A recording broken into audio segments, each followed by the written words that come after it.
Alors je vais vous montrer une technique, là on va le faire avec Carmetal. Donc la question c'est comment on fait pour basculer cette figure là ici dans Carmetal. Et alors je vais vous montrer une méthode.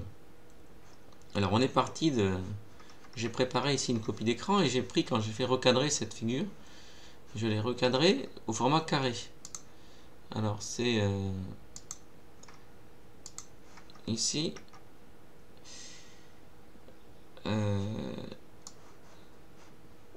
Alors ça va être ça, oui, voilà.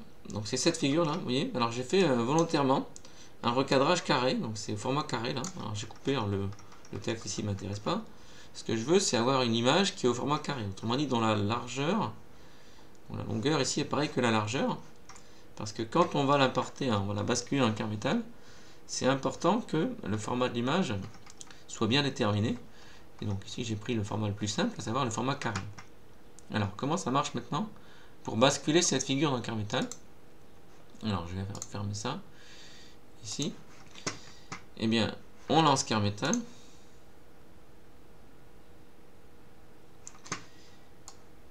Et alors, l'idée, ça va être d'utiliser ce bouton ici, donc cet outil, donc qui permet d'insérer une image à partir de 2 ou 3 points. Et donc, on va commencer par faire les supports en fait sur lesquels je vais venir plaquer l'image. Et je vais donc faire un support carré. Et ça, je sais faire. Donc, on va commencer par faire, alors pour bien montrer qu'ils sont... les premiers vont être dynamiques, les deux premiers, donc je vais les faire voilà, en rouge et comme j'ai l'habitude là, en rond. Donc en fait, donc je vais partir de ces deux points qui sont dynamiques, qui eux pourront bouger. Ensuite, je vais refaire des points normaux sous forme de croix et noir. Et vous voyez, comme je veux un format carré, je vais faire une perpendiculaire ici. Alors on va tracer le segment qui me sert juste à tracer la perpendiculaire. Et ensuite la longueur ici, on va la reporter là-bas. Voilà, alors c'est ça dont j'ai besoin. Alors je vais maintenant masquer, j'ai juste besoin de mes 3 points. Vous voyez qu'il y a une espèce de cadre qui est bien carré, ici, sur lequel je vais venir mettre l'image. Alors maintenant on utilise ce bouton, insérer une image, et donc je clique successivement sur le premier point d'ancrage, deuxième point d'ancrage, troisième point d'ancrage, et après il me dit d'aller chercher l'image, donc je vais chercher l'image, et donc c'est ici. Et donc j'ai dit que c'était ça ici. Oui. Voilà. Et donc vous voyez que l'intérêt maintenant c'est que je peux... voilà. Comme c'est bien au format carré, j'ai bien respecté... il n'y a pas de problème, l'image n'est pas déformée. Je peux juste l'agrandir ou la rapetisser. Mais j'ai bien ici une figure. Voilà. Donc je peux contrôler la longueur. Après je peux zoomer, dézoomer. Je peux contrôler la taille de la figure et je peux maintenant travailler sur cette figure. Donc c'est ce que je vais faire. On va donc faire maintenant. Donc il s'agit de faire le symétrique. Alors on va revoir l'énoncé. Alors là c'est juste le zoom, hein, c'est comme ça. Alors on va revoir l'énoncé qui est ici. Donc trace le symétrique F5 de la figure F4, donc de la figure de départ là ici, par rapport au point P, puis ensuite par rapport au point N. Donc on va faire le symétrique à partir de cette figure ici. On va juste superposer des éléments. Alors, bon, alors on va faire des segments un peu épais, puis on va augmenter un peu la taille de ligne pour que ce soit bien clair. Et donc je vais d'abord repasser la figure. Donc pour les points, je vais leur donner une forme point pour qu'ils ne dépassent pas. Et donc je prends maintenant l'outil segment et je vais représenter... je repasse la figure. Voilà.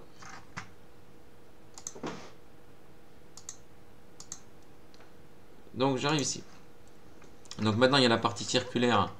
Alors il y a différentes façons. Je pourrais utiliser l'outil arc de cercle ici. Voilà, si je prends ça. On aurait pu aussi utiliser l'outil cercle et le transformer en arc de cercle. Bon, mais ici on va utiliser l'outil arc de cercle. Donc on clique sur 1, 2 points et 3 points. Et voilà. Et on a l'arc de cercle, sauf qu'il n'a pas la bonne forme. Donc on va faire clic droit. On va le prendre en bleu. On va lui donner ça. Voilà. Et donc voici cette figure. Ensuite, on va placer les points. Alors cette fois-ci, on va faire normaux. Donc le point N que je pourrais utiliser et le point P que je pourrais utiliser ici. Voilà. Donc maintenant, on n'a plus qu'à faire le symétrique en utilisant l'outil symétrie centrale ici. Donc symétrie centrale, on me demande d'avoir le centre de symétrie. Donc là, je vais le faire par rapport à P. Donc par rapport à P de ce segment. Bon, on va changer de couleur peut-être. Alors lui, on va le mettre en rouge. Et donc désormais, on va mettre les segments en rouge pour qu'il n'y ait pas de problème. Voilà. Donc ensuite, on recommence. Donc pourquoi est-ce qu'il me demande premier point? Alors on va refaire ici. Oui, parce que j'étais sur l'outil. Voilà. Donc je reprends. Donc là, d'abord centre de symétrie. Donc centre de symétrie ici. Donc les deux points sont identiques, donc qu'importe ici. Voilà. Ensuite, symétrique. Voilà. Ensuite, symétrique. Voilà. Et ensuite, on n'a plus qu'à faire le symétrique de cet arc de cercle. Voilà. Et lui, évidemment, comme tout à l'heure, je ne l'ai pas fait. Donc, on va le faire ici en rouge. Voilà. Et donc, on obtient cette figure F5 ici. F5. Qui est donc le... Alors, on va mettre... si on veut que ça s'affiche correctement, voilà, on va mettre du latex ici. Voilà, donc F5 ici. Donc pour la figure symétrique par rapport à P de la figure initiale ici. Alors on fait ensuite pareil pour le symétrique par rapport à N. Donc on va changer de couleur. On va prendre par exemple maintenant du vert pour les segments. Ici. Et on recommence. Donc on prend l'outil symétrie centrale par rapport à N de ce segment. Par rapport à N de ce segment. Par rapport à N de ce segment. Par rapport à N de ce segment. Et enfin, par rapport à N de cet arc de cercle, qui pour l'instant est ancien, et qu'on va donc faire comme ça. Voilà, et donc maintenant, on a cette figure ici. On va l'appeler F6, qui est donc le symétrique par rapport à la figure de départ ici, la figure F4, par rapport à N. Voilà. Et on peut remarquer que, vous voyez, les deux ont été...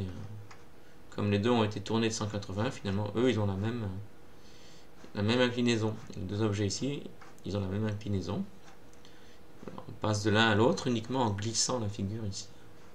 Vers là. Donc voilà pour l'exercice 2. C'est pas l'exercice 2, c'était l'exercice petit b de ce devoir maison. Alors maintenant, passons à l'exercice 3.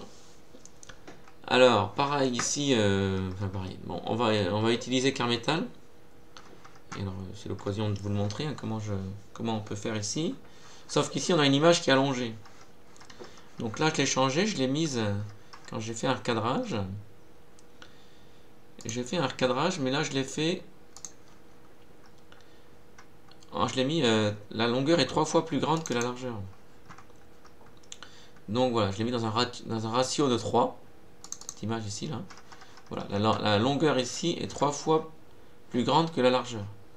Et à ceci près, je vais faire pareil dans Carmetal pour pouvoir basculer cette image ici dans Carmetal. Donc on le fait. Fichier, nouvelle figure. Alors je recommence la manip là, que j'ai faite tout à l'heure. Donc je prends ici un point. Voilà. Alors, hop. Et la perpendiculaire. Là, la perpendiculaire qui passe ici. Donc importe l'aspect de ces droites parce qu'après je vais les masquer. Sauf que cette fois-ci, je veux que ce soit non pas la même longueur ici, mais 3 fois moins. Alors une solution pour faire ça, c'est on va prendre la longueur de ce segment. Donc vous voyez, ce segment il s'appelle S14. Et donc ici on va faire un cercle de rayon donné. Et quand dans le rayon je mets S14, et bien en fait c'est la longueur du segment qui va être prise. Donc si je mets S14 ici, et bien oui, S14 ici, donc c'est normal effectivement, ça me fait exactement la longueur du segment. Donc, vous voyez, c'est pareil que si j'avais fait, on le voit parce que ça passe par ce point. Hein. Donc c'est pareil que si j'avais pris l'outil cercle passant par un point, et ça reste dynamique. Mais donc nous on veut que la largeur soit 3 fois plus petite, donc on va diviser par 3. Et auquel cas, là j'ai une largeur qui est... Alors on va pas prendre cette apparence, on va prendre plutôt une apparence normale. Voilà. Et bien, vous voyez que voilà, c'est à chaque fois 3 fois plus petit. Voilà, donc on n'a plus qu'à effacer ça maintenant. Enfin, masquer ça. Et je refais la manip de tout à l'heure, sauf que cette fois-ci, j'aurai une image qui aura donc qui aura ce format avec un ratio de 3. Donc on recommence la manip. Alors, premier point d'ancrage, deuxième point d'ancrage, troisième point d'ancrage. On va chercher cette image ici, et voilà. Et donc maintenant, on peut travailler dans Carmetal tranquillement à partir des figures qu'on a faites ici. Alors, exercice 2. Dans chacune des figures ci-dessous, marque d'une croix rouge ton éventuel centre de symétrie et trace en vert ses axes de symétrie si elle en comporte. Alors, on va commencer par le centre de symétrie et on va prendre des points qui ont une grande... On va les faire en croix, comme ça fera une croix. Et on a dit que c'était une croix rouge, donc on va prendre en rouge. Alors, celui-ci a un centre de symétrie. Voilà, donc on trace une croix rouge. Celui-ci en a un aussi, puisqu'on voit que quand on fait un demi-tour, vous voyez, on obtient la même figure. Hein. Et non, je dis une bêtise. Mais si, c'est ça, quand on fait un demi-tour, c'est bien ça, c'est moi qui dis. Quand on fait un demi-tour, donc cette partie va être basculée, ça se voit un peu, okay, c'est un peu... Donc mon premier réflexe était le bon. Quand on bascule ici, en fait, comme c'est composé d'un parallélogramme ici, donc lui il a un centre de symétrie, donc il va, quand on lui fait faire un demi-tour, il va se retrouver avec lui-même. Et la partie ici qui est composée d'un morceau de parallélogramme, pareil, elle va également faire se retrouver sur elle-même. Donc on a bien un centre de symétrie. Ici en revanche, on n'en a pas parce qu'il manque cette partie. Ici on en a un également pour la même raison. Quand on fait un demi-tour, eh bien la figure se retrouve identique à elle-même par demi-tour. Ensuite, ici, attention, ça ne marche pas parce qu'en fait, si je fais un demi-tour, la partie pointue ici va se retrouver ici. Donc, pour les polygones réguliers, attention, il faut qu'il y ait un nombre pair de côté. Ce qui n'est pas le cas ici. Là, on a un pentagone régulier. Enfin, elle est construite avec 2 pentagones réguliers. Et comme 5 est impair, donc là, ça ne marche pas. En revanche, ici, il y a bien un centre de symétrie. Donc, voici les 4 figures qui ont un centre de symétrie. Ensuite, on va faire en vert ces axes de symétrie si elle en comporte. Donc on va maintenant faire... Alors je vais faire des segments, je devrais faire des droites, mais je vais faire des segments plutôt. Voilà, je vais revenir à une taille de point plus raisonnable. Et je prends une forme point pour que ça ne dépasse pas. J'ai dit que je prenais en vert et que les lignes, je vais les faire très bien. Donc ici, alors je regarde, est-ce qu'il y a des axes de symétrie? Eh bien, en fait, non, hein, parce qu'en fait, quand on essaie de faire un axe de symétrie, il n'y a rien qui se reflète dans un miroir. On est à chaque fois perturbé. Donc là, il n'y en a pas. Idem ici, il n'y en a pas, parce qu'en fait, même principe, on voit qu'il n'y a rien qui... On n'arrive pas à mettre un axe par rapport auquel la figure serait son propre symétrique. Donc il n'y en a pas. Alors ici, en revanche, il y a un axe qui est comme ça. Donc là, on voit qu'effectivement, le symétrique, c'est lui-même. Donc, il y a un axe de symétrie. Ici, on regarde, eh bien, il n'y en a pas. Là encore, pas d'axe de symétrie. On essaye, mais on voit qu'il n'y en a pas. Ici, en revanche, il y en a beaucoup, des axes. Alors, il y en a un ici. Il y en a un ici. Il y en a un ici. Il y en a un ici. Il y en a un ici. Alors on n'est pas surpris, hein, comme la figure, on voit qu'elle elle est composée de pentagones réguliers, donc elle a 5 axes de symétrie. C'est tout à fait logique ici. Et enfin, on regarde ici, est-ce qu'il y a un axe de symétrie? Ben, on voit que non, parce qu'en fait, quand on essaye, ça ne marche pas. Donc ici, pas d'axe de symétrie. Donc les seules figures qui ont des axes de symétrie ici, c'est la troisième qui en a un, et celle-ci qui en a 5. Les autres ont un centre de symétrie, enfin ces 4 là, oui. mais non pas de centre de symétrie. Donc je me rends compte que j'ai oublié le centre de symétrie de... non, j'ai rien dit. Voilà, non. Donc voilà. Donc c'est bon. Donc voilà ici les 4 centres et les 2 axes.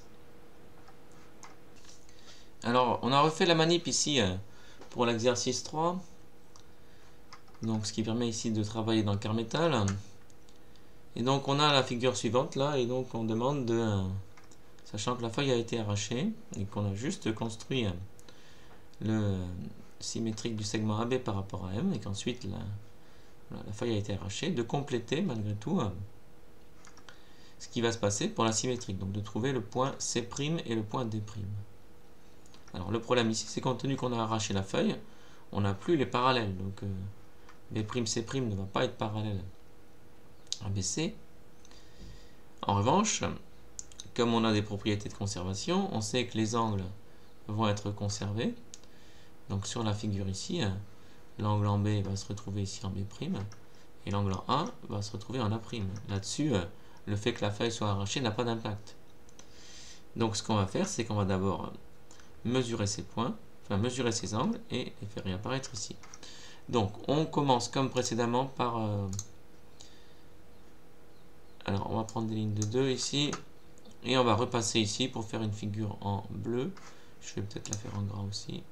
Voilà, alors on fait ici la figure correspondante.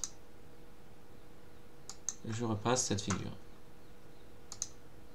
sur laquelle on va travailler. Voilà, bon. Je peux repositionner en géométrie dynamique. Voilà. Donc voilà la figure. Voilà. Et donc on va faire afficher les angles correspondants. Donc en fait ici l'angle en A et l'angle en B. Donc l'angle en A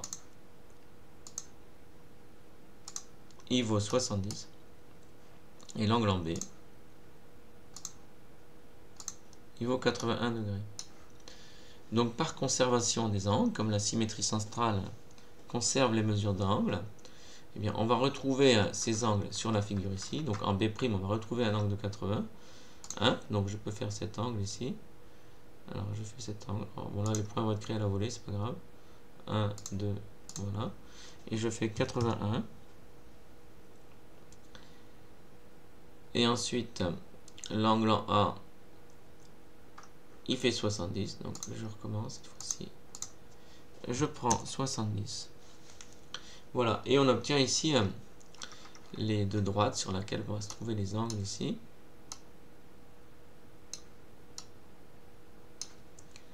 Donc maintenant la question c'est de savoir où sur ces angles ici, sur ces demi-droites, on va placer le point C' et le point A'. Donc pour ça il faut mesurer ces longueurs là, ici il faut avoir ces longueurs et on va les ajouter sur le dessin. Donc ces longueurs en fait c'est 3 cm et 1,9 quand on mesure. Donc on va les mettre ici. Je veux sélectionner, c'est pas ça que je voulais moi. Alors, je recommence. Je voudrais...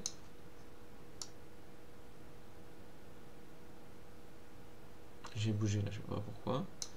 Voilà, donc moi ce que je voudrais c'est sélectionner, non pas cet angle, le problème c'est qu'il me sélectionne cet angle. Alors maintenant c'est bon, c'est le segment que je voulais. Et donc dans son nom, dans son alias, je vais mettre la longueur correspondante. Alors, on ne devrait pas faire ça, mais ça me permet de mettre ce que je veux comme texte. Donc voilà, donc je veux dire qu'il s'appelle 3 cm, mais tout ça pour mettre que sa longueur c'est 3 cm. Donc voilà. Et quand on mesure ici avec la règle, et pareil ici on peut mesurer, et quand on mesure, on obtient, donc là encore on met dans l'alias, on obtient 1,9 cm. Donc voilà. Donc voilà ce qu'on observe ici. Et donc, compte tenu du fait que la symétrie centrale conserve les longueurs, et bien 3 cm ici, ça va se retrouver ici, et 1,9 cm, ça va se retrouver ici. Donc on peut faire des cercles ici correspondants. Alors moi, comme je ne suis pas en centimètres, c'est pas comme ça que je vais faire. Je vais prendre l'outil ici, compas, qui va directement aller me chercher la longueur ici. Donc je prends cet outil. Et donc je reporte, donc premier point, ben, c'est le point B ici. Donc je vais reporter 1,9 cm ici. Donc ce point-là, il me prend cette longueur et je la mets à partir de B. Et j'obtiens le point correspondant ici. Et après, on recommence. À partir donc de AD, donc AD, j'obtiens cette longueur que je reporte à partir de A'. Et j'obtiens ici le point correspondant. Donc voilà, on peut maintenant masquer ça ici et terminer le polygone. Donc je vais lui donner une couleur verte par exemple. Voilà. Hop.